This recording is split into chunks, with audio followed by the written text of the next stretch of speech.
So, Erin, I first fell in love with you in Buck Rogers, and I know several friends fell in love with you at Silver Spoons. My baby mama fell in love with you during Six Pack with Kenny Oh, Rogers. yeah. Good And film. so, my question to you is, when did you fall in love with yourself in your career? What is the role that made you feel that way about you?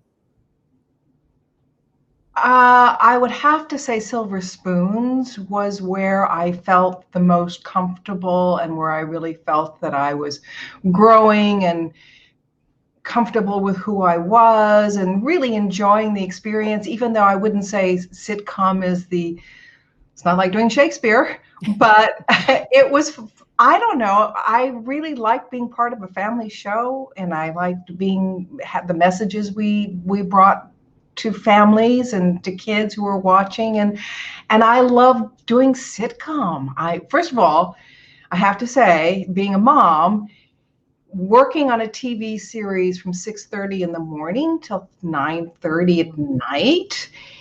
I don't know how some other women do it and have babies, but for me, working on Buck Rogers, that was the worst. I had no idea what I was really getting myself into in terms of doing a series and what that required. And since you're not number one on the call sheet, so you're the first one in the chair and the last one to leave at night. And it became this horrible tug of war for me Mhm. because I couldn't see my baby.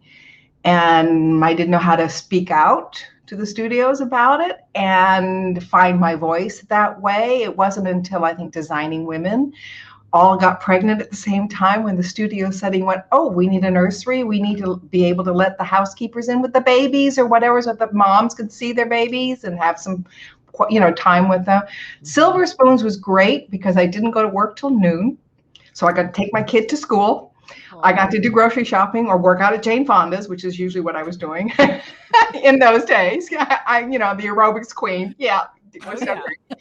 And then go to work. And then since Ricky was in school until about 2 o'clock, then Joel and I would rehearse our scenes. And then I didn't have that many scenes necessarily with Ricky, so I'd go home and I'd pick up my kid from school. And of course, Nice. there's no better time for a mom than to get the kid in the car, and you got to drive for half an hour because then you hear everything. You don't have to say much, just prompt them once in a while, and then suddenly it all starts.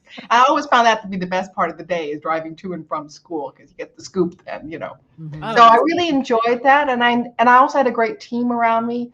Joel Higgins, um, Jason Bateman was amazing. He was in the first season. I had a great director. It just felt it was just a great place to come to work and explore comedy, which is not something that I was trained at. I always thought of myself as more as a dramatic actress, but I really loved it when they laughed. I was like, wow, I gotta laugh. Okay, great, let's do that again.